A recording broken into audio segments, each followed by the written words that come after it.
imagine trying to talk 600 people into helping you drag a 50-ton stone 18 miles across the countryside and muscle it into an upright position and then saying, "Right lads, another 20 like that, then we can party."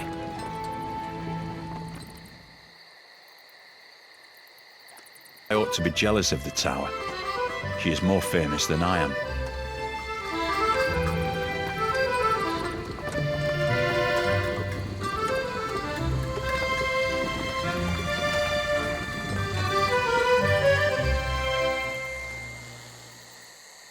The whole palace complex is built along a central axis, the axis of the world. Everything in the four directions suspend from this central point, represented by these palaces.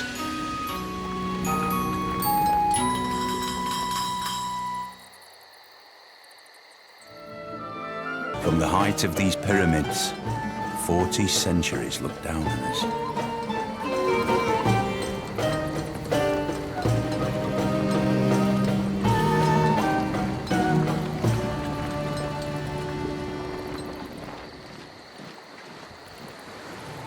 The clever men at Oxford know all there is to be known, but they none of them know one half as much as intelligent Mr. Toad.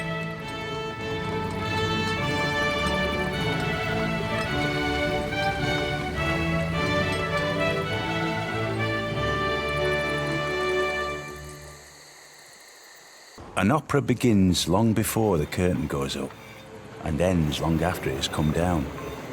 It starts in my imagination, it becomes my life, and it stays part of my life long after I've left the opera house. Don't watch the big clock. Do what it does. Keep going.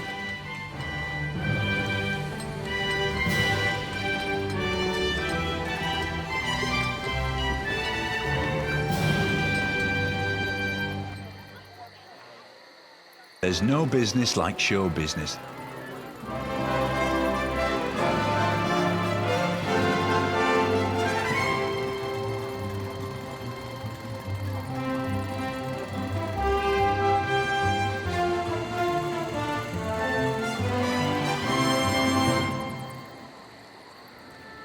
Thus, the sculpture serves to give people one thought.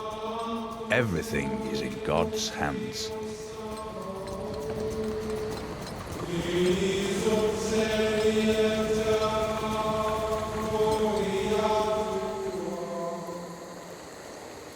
The ascent to the highest story is by stairs, and at their side are water engines, by means of which persons, appointed expressly for the purpose, are continually employed in raising water from the Euphrates into the garden.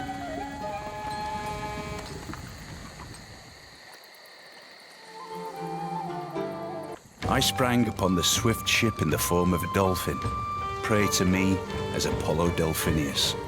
Also the altar itself shall be called Delphinius and overlooked forever.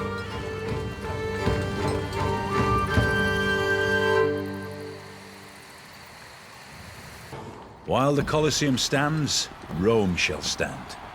When the Colosseum falls, Rome shall fall. When Rome falls, the world shall fall.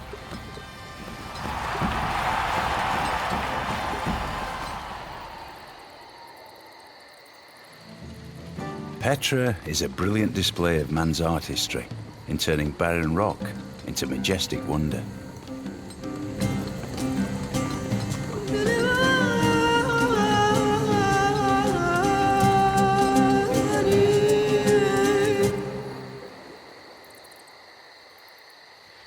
We can roam the bloated stacks of the Library of Alexandria, where all imagination and knowledge are assembled. We can recognize in its destruction the warning that all we gather will be lost.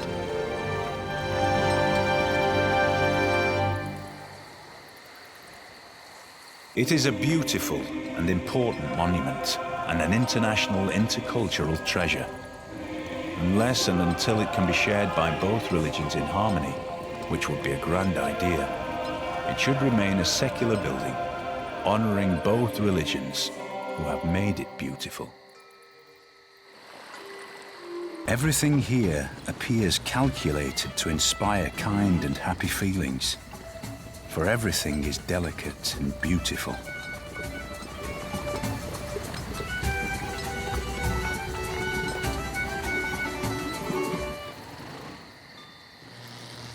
But the wrath of Huxley was great, and as the sacrifice passed each of the 4 rooms dedicated to the sun god, the sun disappeared or reappeared in the sky.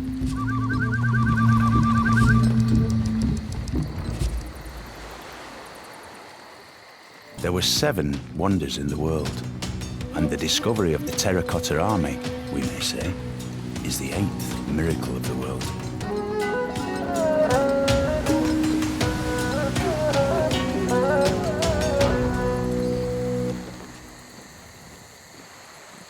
Church and state, soul and body, God and man are all one at Mont Saint-Michel. And the business of all is to fight, each in his own way, or to stand guard for each other.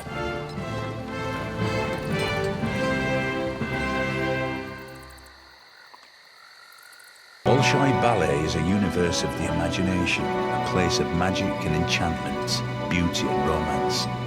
Its many worlds vibrate with graceful dances, glorious music, and sumptuous costumes.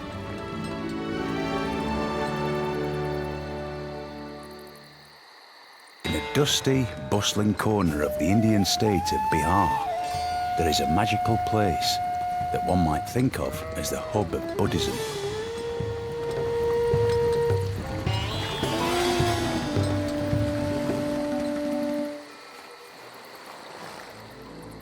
Museums are on the front lines of the fight for culture, of good with evil, in any case, of the fight against platitudes and primitiveness.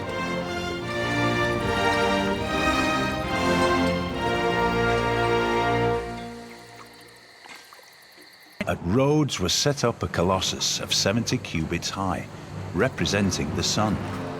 The artist expended as much bronze in it as seemed likely to create a dearth in the mines.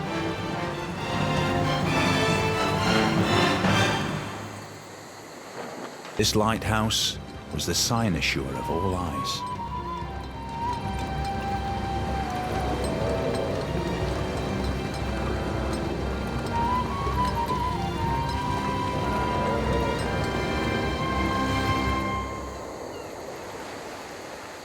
The Commonwealth of Venice in their armoury have this inscription: "Happy is that city which in time of peace thinks of war."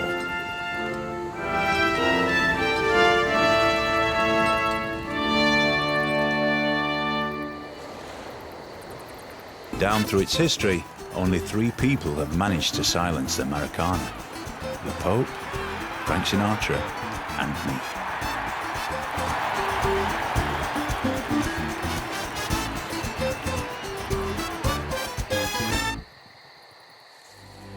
The first time I stepped onto the rooftop of the Portella Palace, I felt, as never before or since, as if I was stepping onto the rooftop of my being, onto some dimension of consciousness that I'd never visited before.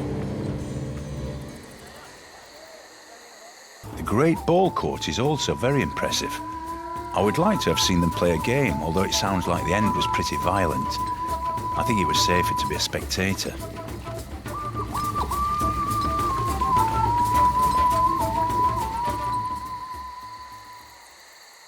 The industrial heart of Germany practically stopped beating. Hardly anyone worked, hardly anything ran. The population of the Ruhr area had to be supported by the rest of the country.